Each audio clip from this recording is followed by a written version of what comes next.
வணக்கம் மக்களே, வரப்போற சனி பெயர்ச்சி சிம்ம ராசிக்கு எப்படி இருக்கு அப்படின்றத பத்தி தான் இந்த வீடியோல பார்க்க போறோம். நீதிக்கான கடவுளா சனி பகவான் பார்க்கப்படுறாரு. அது மட்டும் இல்லாம மற்ற கிரகங்களை விட சனி பகவான் தான் ரொம்பவே மெதுவா பயிற்சி ஆகிறாரு. நீதிக்கான கடவுளா சனி பகவான் ஜோதிடத்துல பார்க்கப்படுறாரு. அது மட்டும் இல்லாம மற்ற கிரகங்களை விட சனி பகவான் தான் ரொம்பவே மெதுவா நகரக்கூடியவர். அதாவது சனி பகவான் ஒரு ராசியில இருந்து மற்றொரு ராசிக்கு மாறுறதுக்கு அதிக காலத்தை எடுத்துக்கிறாரு.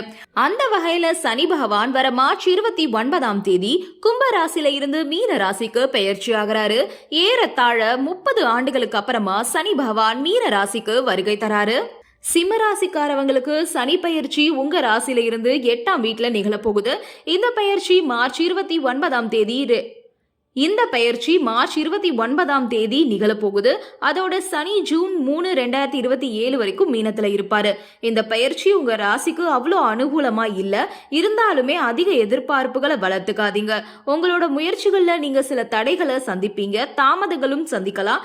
முயற்சிகளுக்கான பலன் உடனடியா கிடைக்காது. சனி படிப்பினைப்பினை தரும் நியாயமான ஆசிரியர். சனி பாதகம் தரும் இடத்துல சஞ்சரிக்கிறதுனால இந்த நேரத்துல சரியான பாதையை தேர்வு செய்யுங்க. குறுக்கு வழிகளை தவிர்த்திடுங்க. இல்ல அப்படின்னா பின் விளைவுகளை சந்திப்பீங்க. தியானம் பண்றது, பிரார்த்தனை செய்யறதன் மூலமா எதிர்மறையை நீக்கி நேர்மறையை அதிகரிக்கவும் தேவையான அமைதியை கொண்டு வரவும் முடியும். அதனால அதை கண்டிப்பா செய்யுங்க. அடுத்ததா உத்தியோகம். இந்த காலகட்டத்துல நீங்க உத்தியோகத்துல மாற்றங்களை சந்திக்க நேரிடலாம். பணியிடத்துல சில சவால்களை நீங்க சந்திக்க நேரிடலாம். நீங்க அர்ப்பணிப்பு உணர்வோடையும் திறமையோடையும் பணியாற்றினாலும் கூட உங்களுக்குரிய அங்கீகாரம் கிடைக்காம போகலாம். பணியிடத்துல சக ஊழியர்கள் மூலமா சில பிரச்சனைகளை நீங்க சந்திக்க நேரிடலாம். மேலதிகாரிகளோட ஆதரவு கிடைக்காம போகலாம். ஆனா மனம் தளர்ந்து போகாதீங்க. நீங்க உண்டு, உங்களோட வேலை உண்டு அப்படின்னு இருங்க. உங்களுக்கு அளிக்கக்கூடிய பணிகளை குறித்த காலத்துக்குள்ள முடிச்சு உங்களால கொடுக்க முடியும். அதை முயற்சி பண்ணுங்க. திட்டமிட்டு பணிகளை ஆற்றுங்க. பதவி உயர்வுகள் தாமதமாகலாம். ஆனா அதுக்காக வருத்தப்படாதீங்க. முயற்சி எடுத்து பண்ணுங்க. நிலையான முன்னேற்றத்துல கவனம் செலுத்துங்க. நீங்க சந்திக்கிற சவால்களை வளர்ச்சி, அதோட வெற்றிக்கான வாய்ப்புகளா மாற்றி செயல்படுங்க. அடுத்ததா காதல், குடும்ப உறவுகளை பொறுத்த வரைக்கும் இந்த காலகட்டத்தில் நீங்க சூழ்நிலையை அனுசரிச்சு செயல்பட வேண்டியிருக்கும். உங்களோட துணையோட கருத்து வேறுபாடு ஏற்படலாம். அதை பெருசுபடுத்தாதீங்க. இது உறவை சீர்குலைக்கும். அதனால நிதானமா செயல்படுங்க. பொறுமையோட செயல்படுங்க. உங்களோட முடிவுல கவனம் தேவை. திருமணத்துக்கு காத்துட்டு இருக்கீங்க அப்படின்னா இந்த மாதம் தங்களோட துணையை நீங்க தேட முயற்சி பண்ணுங்க. உங்களோட இலக்குகளை அடைய வெளிப்படையா இருக்கிறது ரொம்ப அவசியம். கண்மூடித்தனமா நம்புறதும் ஏமாற்றத்துக்கு தான் வழிவகுக்கும். அதனால உறவை அமைச்சுக்கிறதுக்கு முன்னாடி நல்ல ஆராய்ஞ்சு முடிவெடுங்க. நெகிழ்வு தன்மையை வச்சுக்கோங்க. மற்றவர்களுக்கு சிறந்த புரிதலுக்கான இடத்தையும் கொடுங்க. அதோட உங்களோட அன்புக்குரியவர்களோட பிணைப்பை ஏற்படுத்திக்க முயற்சி பண்ணுங்க. அதோட வலுப்படுத்திக்கவும் முயற்சி பண்ணுங்க.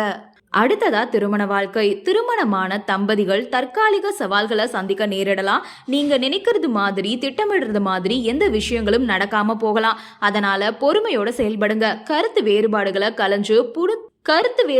கலைஞ்சு புரிந்துணர்வை வளர்த்துக்கோங்க. பரஸ்பரம் தேவையறிஞ்சு நடந்துக்கிறது ரொம்ப நல்லது. விட்டு கொடுக்கறவங்க கெட்டு போகிறது கிடையாது அப்படின்றத உணர்ந்து நடந்துக்கோங்க. சமரச மனப்பான்மை உறவுல மோதல்களை தடுக்கவும் பிரச்சனைகளுக்கு தீர்வுகளை கண்டறியவும் உதவுது. வதந்திகள் மற்றும் தேவையற்ற பேச்சுக்களை தவிர்த்திடுங்க. அதுக்கு பதிலா உங்களோட வாழ்க்கை துணையோட கருத்துக்களுக்கு முக்கியத்துவம் கொடுங்க. அதோட அவங்களோட உணர்ச்சிக்கும் மரியாதை கொடுங்க. அடுத்ததா நிதிநிலையை பொறுத்த வரைக்கும் ஒரு இலக்கை அமைச்சுக்கிட்டு அதன்படி செயல்படுங்க.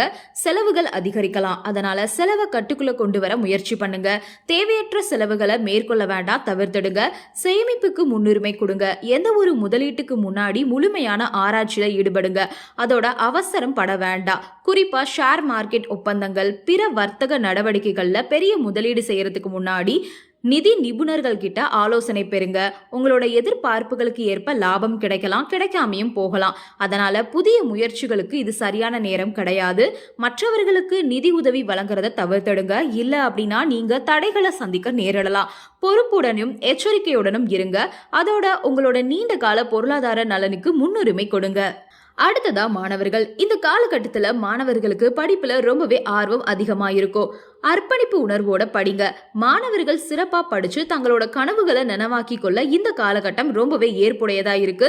இருந்தாலும் சில சவால்களை நீங்க சந்திக்க நேரிடலாம். இது தற்காலிகமானதுதான். அதனால உங்களோட இலக்குகளை அமைச்சுக்கிட்டு செயல்படுங்க.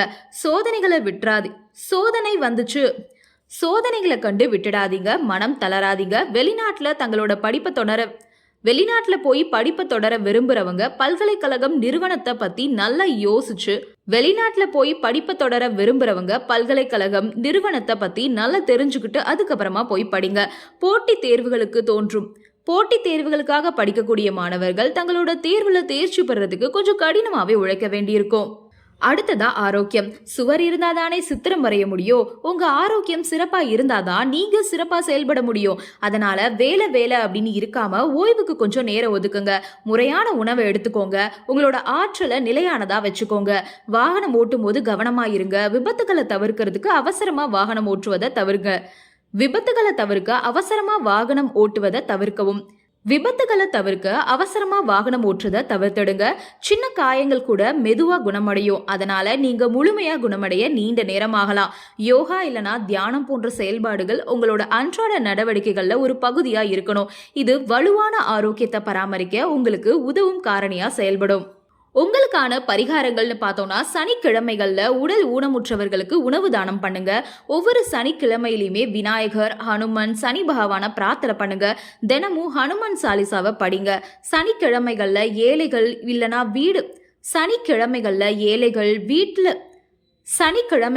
ஏழைகள் வீடு இல்லாதவங்களுக்கு போர்வை, துணிகள்லாம் தானம் செய்யுங்க.